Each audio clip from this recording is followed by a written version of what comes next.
registration tab for the subnet, you can see how much it costs to register.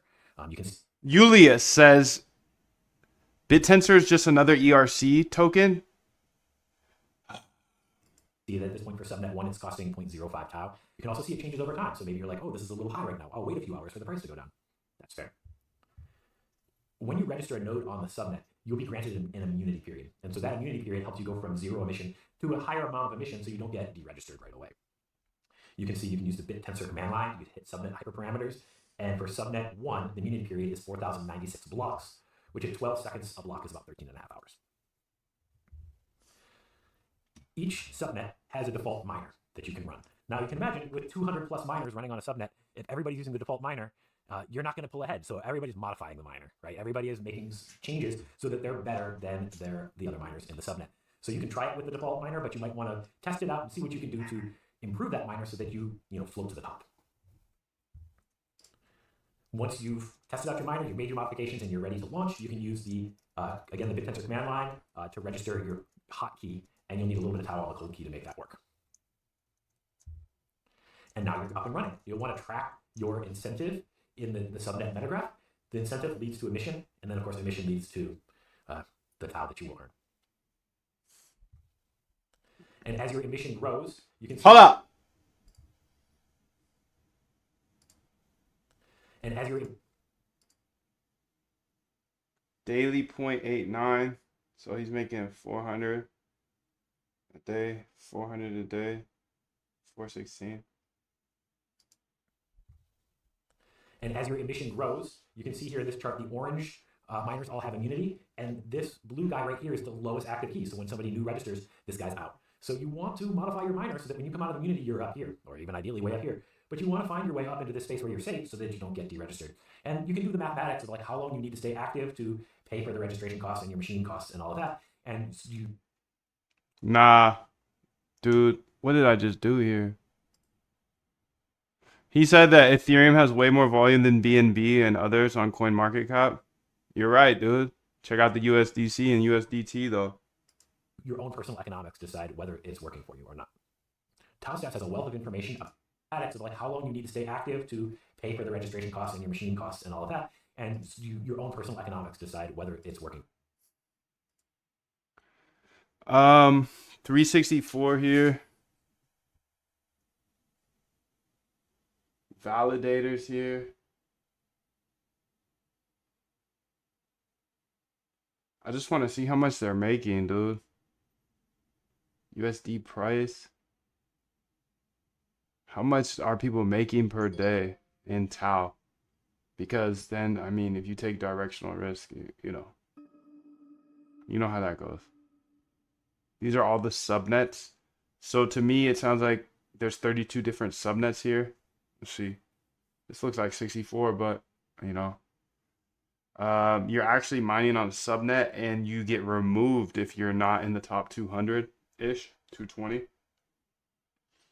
And do some research on the subnet. GitHub has the README here. Keep improving.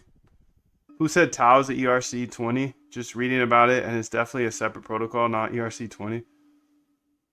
Also, just read Zach BTC from 7 months ago report that BitTensor halted their chain for a while, June 2024, due to thefts and private key leakage. Damn, dude. That's some good intel, bro. Some good intel.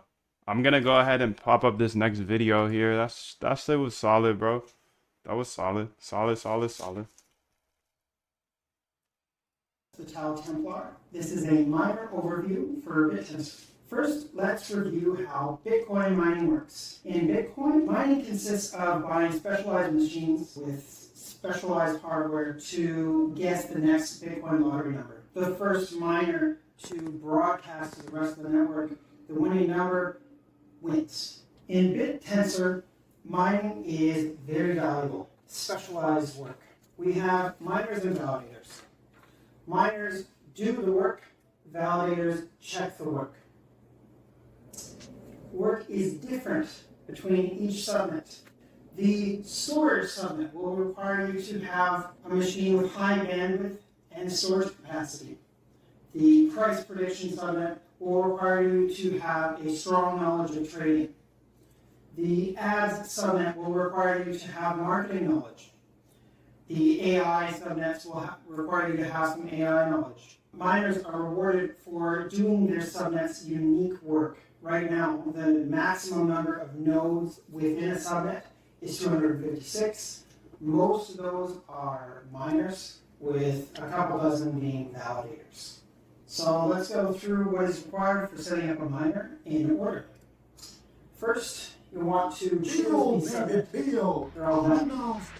Nice. Yes, our slogan must be learn, baby, learn, so that we can Earn, baby, earn. Vastly different. Consider mining a subnet with less competition and therefore lower registration fees. The trade-off here, though, is that a new subnet owner probably has a less stable subnet and poorer documentation, which can be difficult when you're first starting out. So there's a trade-off there. Then jump on the subnet's Discord. There's a lot of information there. You can read through past messages, find some nuggets of wisdom. Then, if you click in Discord at the top on the pinned messages, every subnet has documentation, and you can find it in the pinned messages. Read through that. Once you've read through it, try running the code locally. Make sure it will run on your computer. Next, you'll want to look at renting a cloud miner from AWS, Azure, etc. You're going to use the information you got from the documentation to figure out what sort of machine you'll need to rent from the cloud provider. Highly recommended to not buy something right away until you're more confident about the specs that you'll need.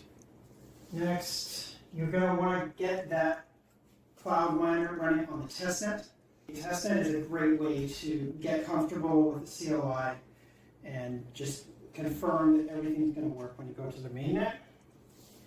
Then you're going to pay your registration fee. The registration fee can range from 0.1 tau to 10 tau, depending on the competition within your subnet.